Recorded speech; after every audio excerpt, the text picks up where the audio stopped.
खरं तर या शहरात मी म्हणालो तसं लोकसंख्या वाढायला लागली, झपाट्यानं आपण वाढलो. मुंबईपेक्षाही मोठं क्षेत्रफळ आता पुणे महापालिकेचं झालं. 518 स्क्वेअर किलोमीटर इतकं वाढलो आपण. हे मुंबईपेक्षाही जास्त आहे आपण आता. आणि पण लोकसंख्या त्या प्रमाणात वाढायला लागली आणि मग त्या प्रमाणामध्ये नागरी सुविधांवरती ताण आला. पाण्याच्या प्रश्नाचा उल्लेख झाला, वाहतुकीचा उल्लेख झाला. मी आपल्याला सांगेन की ज्या वेळेला महानगरपालिकेमध्ये मागच्या 5 वर्षात आम्ही काम केलं, त्यावेळेला आम्ही खरंच पुढच्या 50 वर्षाचा पुण्याचा विचार करून काही प्रकल्प नव्याने या ठिकाणी आणले. 24/7 समान पाणी पुरवठा योजनेसारखी योजना आणली. आज आपण 18 नाही 19 नाही 21 TMC पाणी उचलतोय आज. पण तरी सुद्धा आम्हाला कमी पडतं हे वास्तव आहे.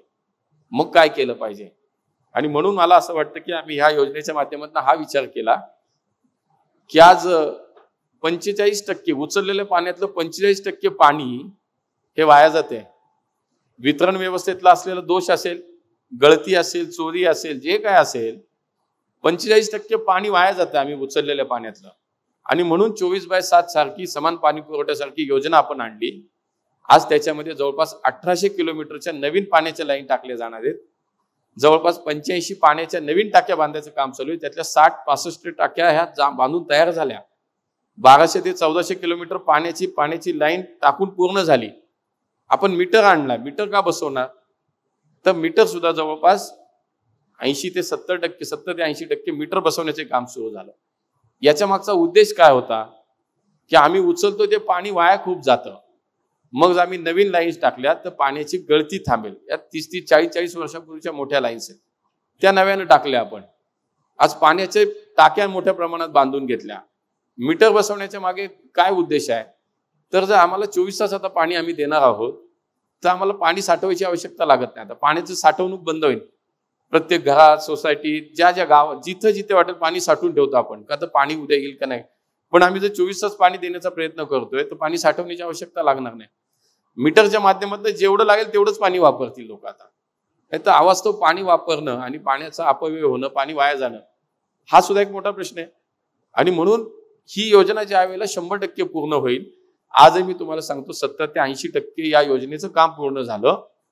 ही योजना ज्या वेळेला 100% पूर्ण होईल या शहरातली, त्यावेळेला आपण उचलत असलेल्या 21 TMC पैकी किमान 4 ते 5 TMC पाणी आपलं वाचणार आहे. ते पाणी आपल्याला वाढेल. दुसरं मुळशी धरणाचा उल्लेख झाला.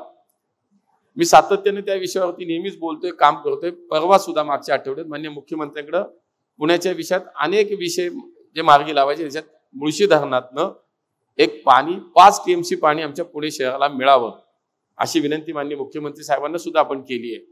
आणि मला असं वाटतं सगळ्या वर्तमानपत्रामध्ये सुद्धा ती बातमी आली. मला सांगायचं काय की जे मुद्दे उपस्थित झाले त्याच्यावरती मला बोलायचंय. आज आमची महापालिकेची हद्द अगदी सूस माळुंगेपर्यंत गेली. मुळशी धरणापासून सूसगाव तर केवळ 20 किलोमीटर अंतरावरती आहे. तर हे होऊ शकतं. आणि म्हणून 5 TMC पाणी पुण्याला उद्याच्या पुण्यासाठी आम्हाला मुळशी धरणातून आणता येईल. हे 3-4 TMC पाणी वाचेल.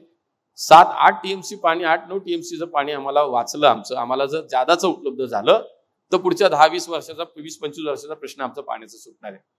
त्यामुळे पुण्यात काय होतं की तुम्ही सोल्युशनवरती बोललात, तुम्ही उपायांवरती बोललात, पण आज होतं काय की मागाशी ती चिंता व्यक्त केली. एखादा काय अनुचित प्रकार होतो की झाला आमचं शहर वाईट आहे. एखादा कुठेतरी रस्त्यात खड्डा दिसला की आमचं शहर खड्ड्याचं शहर झालं. मला असं वाटतं, माझी भावना अशी आहे की माझी इच्छा असेल की आपण एकत्र काम करू, पण आपल्या शहराचं नाव नाही खराब झालं पाहिजे. आपण आपलं शहराचं नाव का खराब करतोय? मान्य आहे काही व्यवस्था आहेत, काही सिस्टीम्स आहेत, त्याच्यामध्ये बसून आपण खूप काम करू शकतो ना, अडचण काहीच नाहीये. पण म्हणून मला असं वाटतं की ज्या पद्धतीने आज पाण्याचा विषय झाला, सार्वजनिक वाहतूक व्यवस्था सक्षम करणं, जर रस्त्यावरती वाहनच कमी आणायची असतील तर आम्हाला सार्वजनिक वाहतूक व्यवस्थेचा 100% चांगल्या पद्धतीने आता उपयोग केला पाहिजे किंवा वापर केला पाहिजे.